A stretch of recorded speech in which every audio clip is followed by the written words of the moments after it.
Hi, guys, and welcome to the Limitless podcast. My name is Thaon Sims, one of your co hosts, and joining us, as always, is your co host, Dr. Matthew Preston.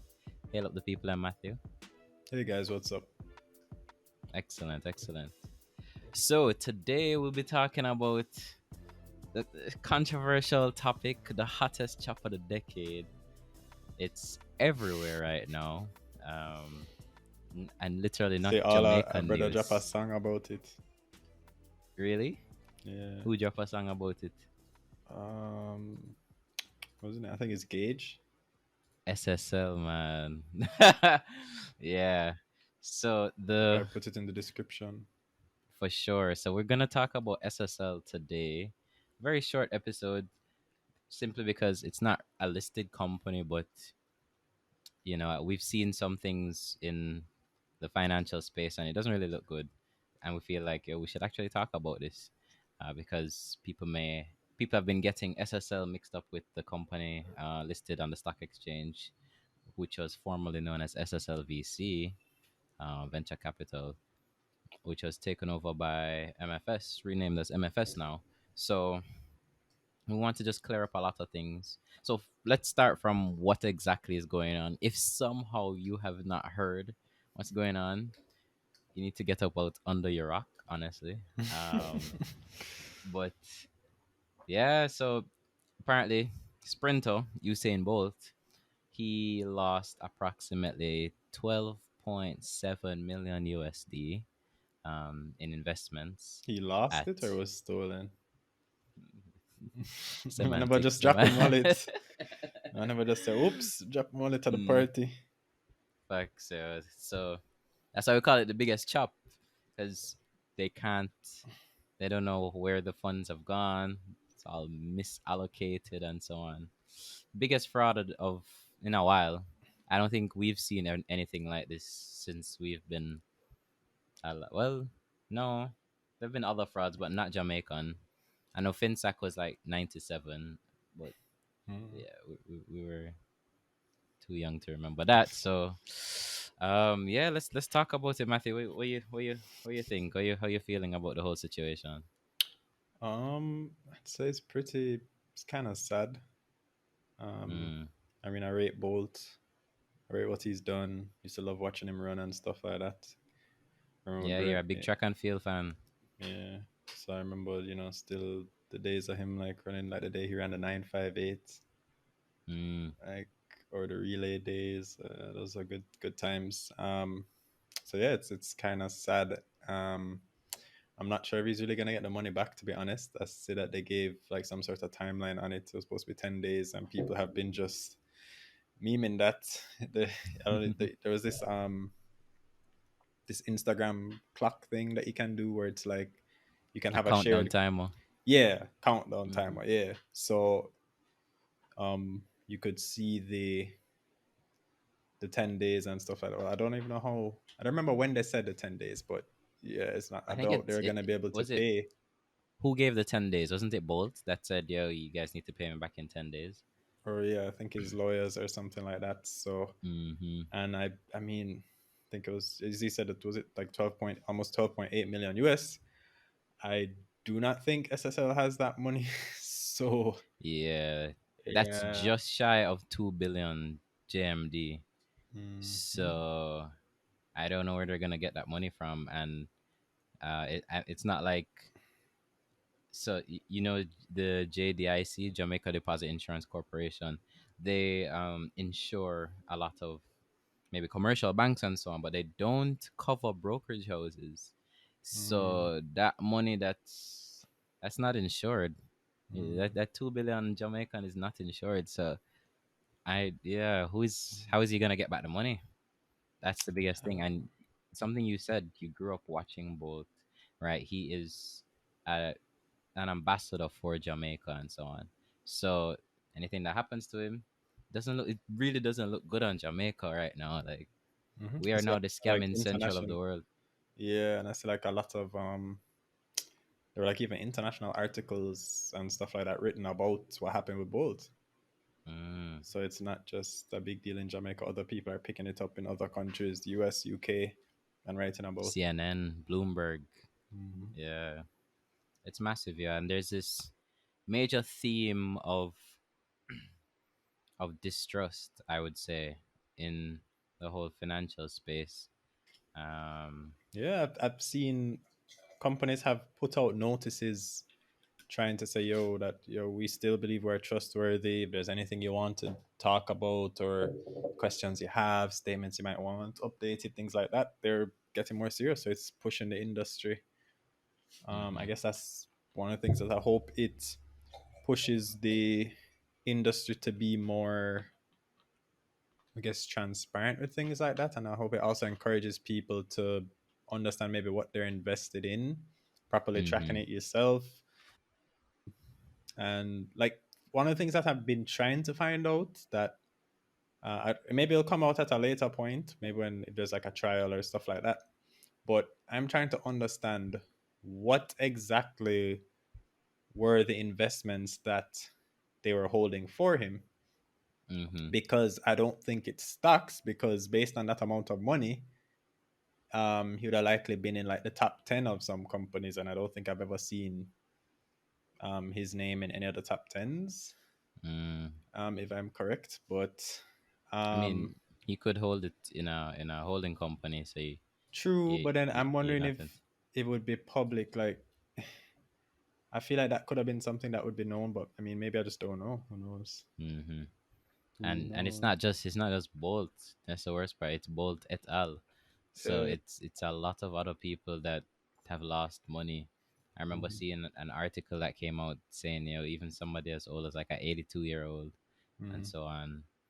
And you can see the list though. So um I'm not sure what this lady's name is, Jinan Panton, Mm-hmm. what she does, sorry, what she did at Mm-hmm. SSL. If she was a director, if she was just an employee, a regular employee that deals with clients and so on. But she released a statement in the presence of her lawyer, and it was just talking about all the fraud she's committed, all the money she's stolen from the different people. She listed out all the people.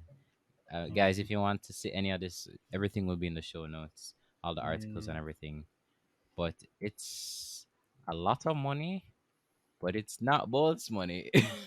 That's the part that I'm kind of shook about because she took approximately 18 million Jamaican when I said, yeah, which is 20% of the 90 million that she says, right? Where's the rest of the money? Mm-hmm. Where's the other 1.9 something billion? Right. Where's Bolt's money? Like Bolt's name was not on this. So I don't know, yeah. and I that just don't means know. it can't just be. I mean, it can't be her alone in on this. She also listed out some people that are accomplices and so on, but that just means it can't just be her taking money from the company, from the clients and so on. It must be a lot of other people. So you realize the Um, FSC has a lot of work to do. Like this can be drawn out for a very long time. yeah, some spring cleaning. Hmm. Mm-hmm. And then one of the things I'm, I guess, most worried about too is that um, I think what's gonna happen is that some of the people. So how I see is that if you are like someone who hasn't been investing in, say, stocks for like years and stuff, I don't necessarily think this would deter you. This might even like encourage you to say, yo, this is actually why I invest in stocks, because things like this, depending, I guess, how you set up your stocks, especially if it's like Jamaican stocks, would be a bit harder to, like, you'd be harder for you to necessarily get chopped. But Hmm. then what I'm worried about is the people who either were thinking about getting started, like they're like, I'm about to set up my account, um, or someone who maybe just started not too long ago too, that it might discourage them from investing Mm. or continuing to invest, because they might be like, yo, even if I invest, I might lose my money from this. There's the risk of the investment, and then even if the investment works, suppose this were to happen to me. So that's something that I'm worried about. But all I would say, if there is someone like that, for example, listening, is that, um, like for example, with Jamaican stats, there are other things that, for example, um, can help to prevent things like this from happening. So, for example, when you're like making an account, usually there's an option that you like when you sign up the form that you Mm-hmm. can say, do I want, I think it's discretion, like do I want partial or full discretion? Like do I want to be able to have full control over my account so that my advisor can't do anything without me? Or would I want my advisor to have full control? Or would I want my advisor, it's almost like I think partial or something where it's like your advisor can ask you and then do stuff if you approve Yeah, it. Yeah, stuff like execute that. like trades on your behalf and stuff like that. Yeah, Yeah. I But think only I this think also with your kind of, approval. yeah, with your approval, so you have to maybe Yeah. send like an email or so on. I Yeah. think this also ties into the whole financial literacy, right? Because the more you know about the whole financial system and so on, the more you care about your own finances, track it, keep up with those kind of things, the less likely something like this is Hmm. could happen to you. Because I Hmm. mean, what I heard is they falsified some statements to Bolt and so on, Hmm. but that's again a testament to stocks. The beauty about stocks is you can't just like it's harder for you to do that kind of thing because Especially on it's not public just companies. precisely, and it's not just a brokerage house. They have to go through like JCSD and all of that. Hmm. It's set up in a Like, way where it's not easy at all like to for do that example, kind of think stuff. of something like the dividend checks you get. Even if you sign the dividend mandate, you likely still get something to say, "Oh, you got this dividend." That Mm-hmm. dividend check doesn't come from like, say you had stocks, say you had an account at SSL and you're invested in the Jamaica Stock Exchange, you own the stocks directly. It's not SSL that sends you that dividend check to say that will actually show you, for example, how many shares you have, your name, and all that stuff. I think it's either I think it's the JCSD, which is like I think a part of the JSE. Mm-hmm.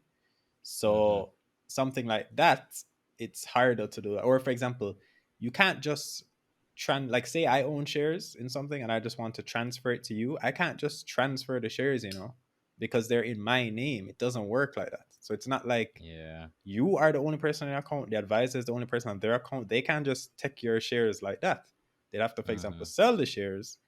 Um, and then, for example, even things like having JTrader and actually having your account to log on to that isn't something your advisor sends you. That's not even from, like, JTrader isn't from the brokerage house. So it's not like the brokerage house can do something to it. That's from the Jamaica Stock Exchange itself. Mm-hmm. So I guess there's just, and then also there's the top 10 lists, and there's even further lists that there's top 100, top 20 lists. Those things you can see your shares on it too. Mm-hmm. So that's something else that I guess you can verify too. So there's a lot, I guess, more steps and things like that Mm. that I think people should know about, and Mm-hmm. things like that can help to prevent things like this from happening. Agreed. Hmm. Agreed. Yeah. I mean, even having multiple brokerage accounts, right? I would hope that this isn't Bolt's. I'd highly doubt this is only Bolt's only like investment Hmm. account, I think what they right? say is that it was supposed to be his retirement portfolio.